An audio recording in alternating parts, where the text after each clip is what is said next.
Alors, salut les amèches. Le prochain fin du conte, ça va être une demande spéciale du papa Mathieu Normando, bonjour Mathieu, et qui demande de raconter une histoire pour ses deux enfants, ses deux jumeaux, Adrien et Florent. Alors, Adrien et Florent, bonjour, et je voulais vous féliciter parce que vous avez vraiment eu une grande imagination en ce qui concerne les choses que vous voulez que je mette dans l'histoire. Il est question de Ratatouille Normando, qui est un aventurier de l'espace, de Ben Laberge, qui est un elfe de l'espace, pour qu'il y ait aussi un dragon mutant de l'espace qui s'appelle Golden Buzzer. Il veut détruire l'humanité et s'emparer d'un trésor sur une montagne inaccessible sur la Lune. C'est déjà toute l'histoire, mais on va aller à quelque part. Et il est question d'une armée de martiens chevaliers très, très fâchés. Alors, OK, on réfléchit. OK, on y va.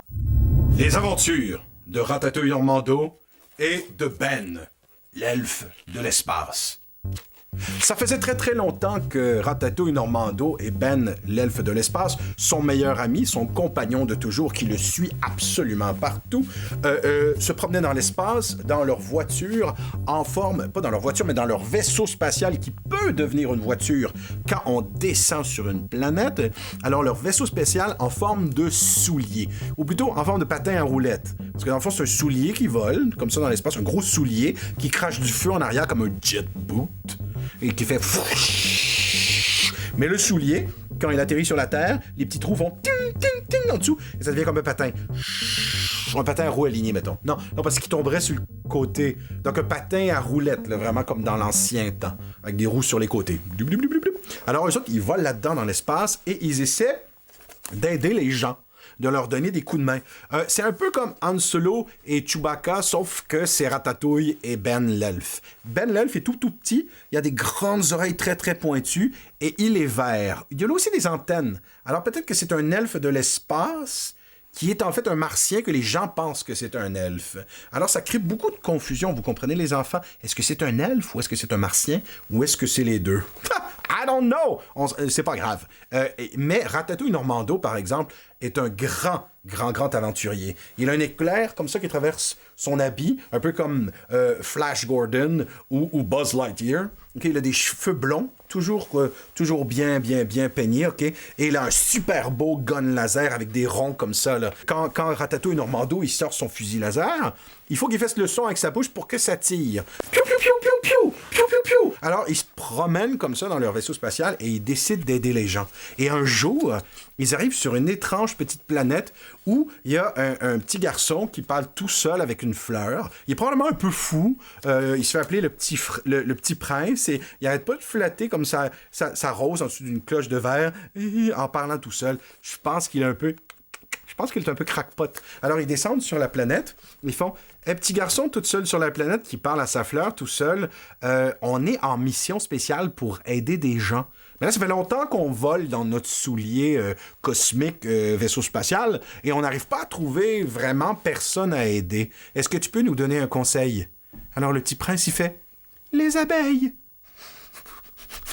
Les abeilles! Il faut aider les abeilles! » Les abeilles? Est-ce que c'est sur la planète Terre, ça, les abeilles? C'est eux autres, les petites bibites là, qui font du miel? Oui, plus de miel! Il n'y aura plus de miel bientôt! Ah, il faut aller aider les abeilles! Les abeilles! Direction la Terre! Allez, tout de suite dans le soulier cosmique. Alors les deux s'assoient. Oh, regardez là, il y a une pluie de météorites. Oh non, la météorite s'en va sur notre soulier. Ouvre le sas, je vais mettre mon casque. Ils ouvrent le sas. Et ça casse tous les astéroïdes. Ça fait plein de petits bouts d'astéroïdes. Et là, il suffit de prendre son fusil comme ça et faire et de tirer sur les astéroïdes qui arrivent sur toi. Comme ça. Alors, il réussit à faire une pluie d'astéroïdes et c'est magnifique, les garçons. Ça fait comme... C'est comme s'il neigeait une pluie d'astéroïdes et ça, c'est vraiment cool. Alors, à partir de ce moment-là, il décide de refermer l'espèce de soulier cosmique et d'aller, en pesant sur la pédale, direction la Terre. Alors, à partir de ce moment-là où le soulier rentre en hyperespace, il break, il arrive devant la Lune. Et qu'est-ce qui se passe? Au loin, ils entendent... C'est pas censé dans l'espace avoir des sons, mais c'est tellement un gros dragon mutant que t'entends ces sons dans l'espace pareil, parce qu'il a vraiment des grosses ailes. C'est un immense dragon doré. Immense! À peu près la moitié de la grosseur de la Lune. Genre, s'il s'assoit sur la Lune, ça ressemble à une poule qui pond un œuf, un peu comme... Alors, le dragon, il vole comme ça avec ses grandes ailes, et il s'appelle... Golden Buzzer. La raison pour laquelle il s'appelle Golden Buzzer, c'est que si on regarde le dragon doré comme il faut, son derrière, ses faufounes, ça ressemble au derrière d'une abeille, avec un petit pic au bout. OK? Puis quand il vole le dragon, puis il fait... comme ça, t'entends un... C'est pour ça qu'il s'appelle Golden Buzzer. Il buzz. Ses faufounes, ils font... buzz. Ça ressemble un peu à une abeille de l'espace. Avez-vous déjà vu ça, les enfants, une abeille de l'espace? Ça fait peur. Une abeille de l'espace. Fait que... notre Golden Buzzer est très, très, très, très, très fâché. Savez-vous pourquoi ils sont fâchés, les garçons? Non? Golden Buzzer, il est fâché parce que dans l'ancien temps, v'là longtemps, longtemps, longtemps en arrière, Golden Buzzer a pris tous ses bébés, les abeilles, et il est venu sur notre planète et il a fait « Mes abeilles, c'est la bonne planète ici. Ici, vous allez pouvoir faire le meilleur miel au monde et un moment donné, il va y avoir des êtres humains ici, sur la planète Terre, qui vont pouvoir manger votre miel et ça va les rendre heureux quand ils vont manger le miel, puis quand ils vont avoir la gorge qui leur fait mal. Et là, ils vont pouvoir prendre des grosses cuillères de miel et ils sonneront pas comme Marjo ou Marie-Chantal Toupin et ils vont être heureux de pouvoir prendre des grosses cuillères de miel, tu vois. Alors, c'est ce qu'il a fait, Golden Buzzer. Il a laissé les abeilles sur la Terre pour nous donner le miel. C'était son cadeau au gros dragon. Et qu'est-ce qu'on a fait? On a capturé les abeilles. On a mis les abeilles dans des prisons. On a pris leur miel. On le met sur le beurre de peanut impunément. On fait même pas attention aux abeilles. Il paraît que les abeilles vont bientôt disparaître. On n'arrête pas de leur demander du miel. Travaillez, travaillez, bande de fainéants, travaillez, faites du miel. On dit tout le temps ça aux abeilles. Les abeilles sont fatiguées, c'est comme des esclaves. Elles sont fatiguées de constamment faire le miel pour les êtres humains.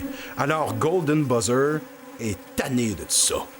Golden Buzzer est venu pour détruire la Terre et venger les abeilles.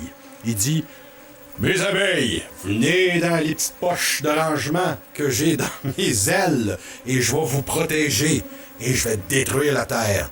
Puis ensuite, mes amis, on va aller chercher le trésor que direct là, sur la Lune, sa grosse montagne inaccessible. C'est une montagne inaccessible sur la Lune, sauf que comme le dragon, il vole et il est gigantesque, alors lui, il va peut-être pouvoir y aller avec toutes les abeilles comme ça dans les espaces de rangement qu'à l'intérieur de ses ailes. Alors, regardez bien ce qui se passe. Il arrive sur Terre en criant comme ça au même moment où Ratatouille Normando et Ben l'elfe de l'espace arrivent avec le soulier. Et il fait « Oh, regarde, il y a un gros dragon! Il y a un gros dragon! Vite, vite, vite, vite, vite! Il faut protéger l'humanité tout de suite avant qu'il se fasse détruire par ce gigantesque dragon. OK? Alors, le pied se met à voler, le talon sort et il fait « Boum! » Oh non! Il écrase avec son talon l'orteil du dragon. Le dragon fait « Aïe aïe! » Fort comme ça en se tenant l'orteil. Pourquoi t'as fait ça? Ouch! Pas l'orteil! Alors, évidemment, nos deux aventuriers sortent et le pointent du doigt et lui disent tout de suite, comme ça, sans même réfléchir, on va protéger les êtres humains de tes attaques. Et le gros dragon Golden Buzzer fait bzz, bzz. Ah oui? Puis les abeilles? Mes enfants? Qui va protéger les abeilles? C'est vous qui allez protéger les abeilles? Et là, ouf, dure question. Qui vaut mieux? Les abeilles ou les êtres humains? Et là, ils réfléchissent, ils savent pas. Je sais pas. Est-ce que les êtres humains sont plus importants que les abeilles? Je sais pas. En plus, les abeilles sont anciennes et font du miel. Qu'est-ce qu'on va faire? Alors, ils décident d'avoir une bonne conversation. Et cette conversation-là, ils vont l'avoir durant un pique-nique sur la Lune. Parce que, c'est bien connu, toute la Lune est faite en fromage. Alors, notre Ratatouille Normando fait « Stop, Dragon Golden Buzzer! Allons sur la Lune et discutons d'une solution. » Alors, il s'assoit, comme ça, avec une belle nappe, avec des petits carreaux, comme dans Wallace et Gromit. Il s'assoit comme ça. Ils font, qu'est-ce que tu penses qu'on pourrait faire pour que les êtres humains comprennent que le miel, c'est pas juste pour eux et qu'il faut peut-être demander aux abeilles s'ils ont envie d'en faire. Peut-être qu'il faudrait juste en manger quand ils ont envie d'en faire. Et surtout pas le gaspiller, le miel. C'est bien important. C'est des petites bébêtes vaillantes et travaillantes, les abeilles. Puis quand on perd le miel, c'est un peu triste parce qu'on les fait travailler assez fort pour faire ce miel-là. Tu comprends? Vous comprenez, les garçons? Faut pas perdre le miel. Alors, à partir de ce moment-là, ils se mettent à discuter. Et le dragon dit, « J'ai peut-être une solution. Savez-vous ce qu'il y a dans le gros trésor sur la montagne inaccessible? » Et là, nos deux héros disent, « Non, il y a le meilleur fromage du monde, le brie de la lune. Une motadine de grosses meules de brie de la lune. » Grosse, vous avez pas idée, les garçons. Alors, ça va prendre l'aide de tout le monde pour aller chercher le trésor au sommet de la montagne. Alors, Ratatouille Normando et Ben l'elfe de l'espace embarquent sur le dos de Golden Buzzer et Golden Buzzer vole jusqu'au gros coffre au trésor qu'il y a en haut de la montagne. Il vole, il fait les garçons. Moi, je suis gros, je suis fort, mais je suis pas capable d'ouvrir le coffre. Le coffre est fermé à double tour. Mais les deux aventuriers disent, oui, mais nous, on est tout petits. On peut rentrer dans le trou de la serrure et l'ouvrir par le dedans, de l'intérieur. Alors, Ratatouille Normando et Ben l'elfe de l'espace entrent dans le petit trou serrure. Bloup, bloup. Les deux se mettent à farfouiner avec le mécanisme. Ils se mettent à jarnigoiner la patente. Ils le font clic, clic, clic. Et là, le coffre ouvre. Et qu'est-ce qu'il y a à l'intérieur? Oh! Le plus gros brie lunaire que t'as jamais vu. Une belle grosse meule. Alors, qu'est-ce qu'il décide-tu pas de faire? Le dragon ramasse le gros brie. Il s'envole avec et le dépose sur le sol. Il demande à toutes les abeilles d'aller chercher du miel. Ils font tomber une marée de miel sur le brie. Splash! Mais là, il faut chauffer tout ça. Et ça prend beaucoup d'énergie pour faire fondre le fromage avec le bon miel dessus. Alors, Golden Buzzer se met à cracher du feu de toutes ses forces. Direct dessus. Direct dessus, le brie plein de miel. Mais, encore là, c'est pas assez chaud. Ça prend plus d'énergie. Fait évidemment, notre Ratatouille Normando sort son gun laser et fait piou, piou, piou, piou, piou, piou, piou, piou, piou, piou, dans toutes les directions sur le brie. Piou, piou, piou, piou, piou, piou, piou. Et là, le brie fond juste à point. C'est à ce moment-là que les Martiens guerriers chevaliers de l'espace, oui, c'est ça, les Martiens chevaliers de l'espace arrivent parce que l'odeur les dérange. Ils se mettent à courir sur leurs fourmis de lune géantes, comme ça. Fourmis de lune, fourmis! Et ils ont des épées qui sont faites avec des dents de dragon, comme le Golden Buzzer. Fait qu'ils sont comme ça. Ils attaquent. Et là, ils arrivent à la hauteur du brie qui a fondu. Il y en a partout, hein. Il y a des Martiens chevaliers à la grandeur de la plane lunaire. Là. Il y en a pour les fous et les fins. Fait qu'ils foncent en direction du brie et là, ils font... Oh, hey, ça sent bon, cette affaire-là. Hey, les gars, avez-vous senti le brie avec le miel fondant? Hey, les gars, y a-tu quelqu'un qui a amené une baguette? Y a-tu quelqu'un qui a amené du pain? Et là, comme par hasard, il y a un Martien. Il y a un Martien avec une longue barbe et des cheveux longs qui dit... Moi, j'en ai amené un, du pain. Et qui se met à multiplier les pains comme par magie. C'est comme un Martien, un Martien magique, c'est ça, qui se met à multiplier les baguettes. Il y a des baguettes absolument partout. Et il trempe ça dans le brie, qui a plein de miel dedans, et ils font ça. Regarde ça, ils font tous ça, OK? Ils font... Ben c'est bon à ce pépin, cette affaire-là! Et ils sont tous heureux. Alors, ils ont tous trempé le pain dans le brie fondant, et ils ont parlé longuement, ils ont fait la fête. Comme ça, ils riaient tous. Des rires de héros. Des rires de méchants reconvertis. Des rires de martiens. Toutes sortes de rires très, très diversifiés. Et ils ont une longue conversation et ils décident d'un commun accord qu'à partir de maintenant, si jamais les gens ont l'intention de manger le miel, il va falloir le demander aux abeilles avant. Puis à toutes les fois qui vont manger le miel, il faut savoir l'apprécier et être content d'en avoir. Parce que le miel, c'est précieux et c'est difficile à faire.